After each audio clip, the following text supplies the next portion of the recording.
Queria que você falasse um pouquinho também sobre as suas referências, né? Você estava falando aqui sobre Avril Lavigne e outras bandas mais. E no Brasil, né? As nacionais, as bandas nacionais, as cantoras, aquilo que você mais se identifica e que você coloca isso tudo no palco. Olha, referências nacionais, assim, a principal que eu tenho é Pitty, né, ainda. Que a Pitty, para mim, sempre foi visionária, né? Ela escrevia pro futuro, ela escreve pro futuro, né? Ela tem umas músicas... Né? Ela é demais, ela é demais. E ela preserva, né, essa linguagem do rock, né? Isso que é mais legal. Eu vi bastante também NX Zero, sempre, né? Fresno. Gosto bastante de Kel Smith, já parei para ouvir bastante. Agora, referências... eu gosto de Kid de Abelha, Kid de Abelha, nossa, assim, é muito bom mesmo. Eu paro, fico um tempo ouvindo, toco várias do Kid de Abelha no meu show. Tim Maia. Eu parei há um tempo atrás para ouvir os álbuns da Elise, assim, eu fiquei chocada com o que aquela mulher fazia, assim. Ela pensava fora da caixinha, né? Então, assim, Rita Lee também gosto bastante. São essas referências, assim, mais voltadas do pop pro alternativo, assim, né? São essas as minhas referências. Você sabe que por eu ser de 1978, né? Um velho idoso, eu ouvia muita coisa que saía em relação a TV, novela, saía um tema de novela.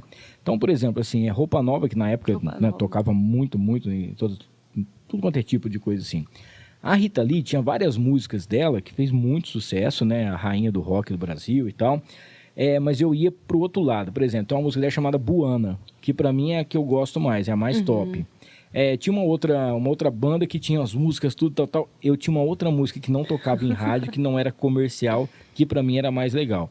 O Kid de Abelha teve várias músicas, sim. Inclusive eu sou da época do Kid de Abelha e os Abóbora Selvagem, né? Que era a época do Leone, aquela paixão platônica do Leone pela Paula Toller e tudo mais, as brigaiadas que deram, aquele monte de coisa que aconteceu, né? E na época, né?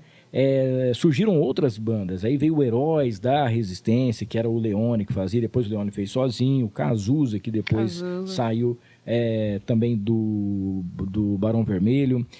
E na época a gente ficava imaginando, né? Será que vai surgir uma outra Paula Toller? Será que vai ter algumas outras bandas? Tinha algumas bandas na época que era mais o pop mesmo em relação assim, mas você tinha como referência novela ou filme, né? E também aquelas revistinhas que você aprendia a tocar violão e você tirava a cifra, né? Que você ia poder comprar. E hoje em dia, a tecnologia, ela chegou para auxiliar em tudo, né? Desde um show, onde você tem ali, você não precisa mais daquele monte de folha para você poder pegar. Você pega no celular o que você vai tocar, o que vai acontecer. Eu queria que você falasse um pouquinho disso, de tudo que está acontecendo hoje. O que a tecnologia fez para poder ajudar e auxiliar ainda mais quem está cantando, os cantores ou compositores e tudo mais. Porque hoje, num clique, o pessoal sabe de um vídeo que você fez. A gente está aqui agora, daqui a pouquinho a gente vai sair os cortes, o pessoal vai estar sabendo. Você grava um isso, amanhã eu vou estar em tal lugar, o pessoal já recebe lá do outro lado do mundo, já recebe a informação. Fala um pouquinho pra gente. Engraçado, eu tava conversando com a minha mãe até antes de vir pra cá, né? Que a gente tava em relação à música que eu falei que eu vou lançar, sim. Falta mixar e masterizar. Só que assim, eu acabei desembolsando um valor aí, né? Tipo, pra fazer a gravação e tudo mais. Sim. Aí tem mais um valor de mix e master. Eu tava falando, nossa mãe, hoje em dia ser artista sai caro, né? Porque assim, a gente...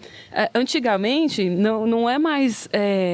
Você tinha que ficar esperando um produtor te encontrar, né? E tipo, nossa, eu vou investir uma grana nessa pessoa para ver se eu vou ter algum retorno e tudo mais. Hoje em dia, não. Hoje em dia tem esse lado, tipo, de facilitar tudo a internet, né? Você solta um vídeo, por mais que seja caseiro lá, se for para acontecer, se alguém gostar, assim, e falar, nossa, esse vídeo tá muito massa, eu adorei essa música, vou fazer essa música acontecer do jeito que tá mesmo, sabe? Dar uma melhoradinha aqui, outra ali. Mas, tipo assim, a internet, ela realmente, ela facilitou muito, né? A gente ainda precisa, tipo... investir, né? Porque, querendo ou não, tudo que você quer fazer dar certo, você tem que investir, ou um tempo, ou um dinheiro, ou tudo tem que investir, né? Mas ainda assim, tipo, a internet facilitou muito, assim, para nós artistas e aumenta muito a concorrência, né? Porque agora todo mundo é artista, mais né? Mais fácil de encontrar todo mundo, os bons e os ruins. Pois é, os bons e os ruins, pois é.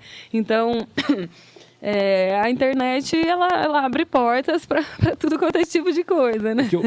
O que eu acho engraçado é assim, às vezes muita gente chega para poder falar comigo e tem uma vergonha para poder falar, porque fala assim, Milton, eu gravei uma música, pô, será que algum dia poderia, né, eu levar na rádio para tocar? Eu falo, cara, a possibilidade da sua música tocar na rádio, ela é grande, tá? Independente da sua música ser boa ou ruim. Eu só preciso que ela seja de uma qualidade boa para a gente poder tocar. A letra da música, ou o que você está falando na música, cara, isso aí é particular seu, é aquilo que você quer passar, ou alguma coisa nesse sentido. Agora, a qualidade para poder tocar na rádio precisa ter, principalmente para você. Porque se está entrando uma música, por exemplo, você está tocando lá um Guns, entra a vinheta da Rádio Líder FM e vai tocar sua música. Tá lá embaixo, a qualidade, o som tá fundo, tá chiando, tá alguma coisa assim. Pô, é isso que você quer vender, né? É isso que você quer mostrar. Exato. Você é esse cantor, é essa cantora, ou você quer entregar um negócio de qualidade? Exato. Só que aí vem aquele lado que você falou, né? Tudo é muito caro. Para você fazer uma coisa de qualidade, para você proporcionar uma qualidade melhor, você vai ter que gastar mais com isso. Sim. E hoje em dia, talvez, o que está acontecendo em relação a retorno. Pô, lá na rádio, por exemplo, chega... Agora não tem mais, né, gente? Mas recentemente aí, há 1, 2 anos atrás, chegava caixas e caixas de CD sertanejo. Titãs, tal, não chegava nada. Por quê? Porque é tudo mais caro. E o rock, ele tem que se vender, né? Um show de rock hoje, isso fala em relação às bandas nacionais, tá, gente? É mais barato do que qualquer tipo de show sertanejo. Uma duplinha que começou ontem, fez um sucesso, por exemplo, né? Uma dupla que teve um lançamento só. Pô, o cachê dela e o ingresso dela é mais caro do que uma banda de rock que já está 10, 15 anos. Isso é um pouco injusto, né? E é uma música artificial. A gente está falando sobre bandas, a gente está falando sobre um monte de coisa aqui que vem de 10, 15, 20, 30 anos. Kid de Abelha, mais recente que o Kid de Abelha, não existe. Você toca na rádio, faz um especial, toca um flashback ou um TBT, todo mundo canta a música, sabe de cor e salteado. O que tocou talvez há 2 anos atrás, um lançamento, uma dancinha, sumiu. Exatamente, viu? Funciona desse jeito, né? E em relação a essa comparação de valores de shows, eu costumo observar assim também, que o sertanejo, ele trabalha também o visual, né? Por isso que às vezes encarece um pouco o show. Porque, por exemplo, a gente pega aí um festival de rock, um show de rock, é só a banda, o palco e tudo mais. Aí você pega aí um festejo, um festival de sertanejo.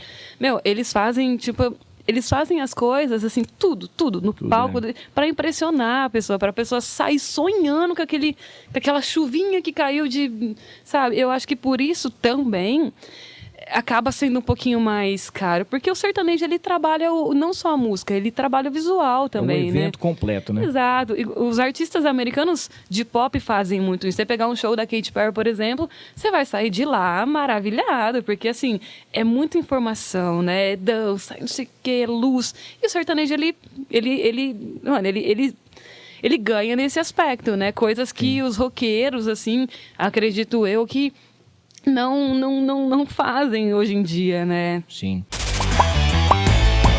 E aí, gostou desse corte? Então não esqueça, se inscreva no canal, ative as notificações, dá aquele like e compartilha para todo mundo. O link para o episódio completo tá aqui embaixo. É só clicar e assistir.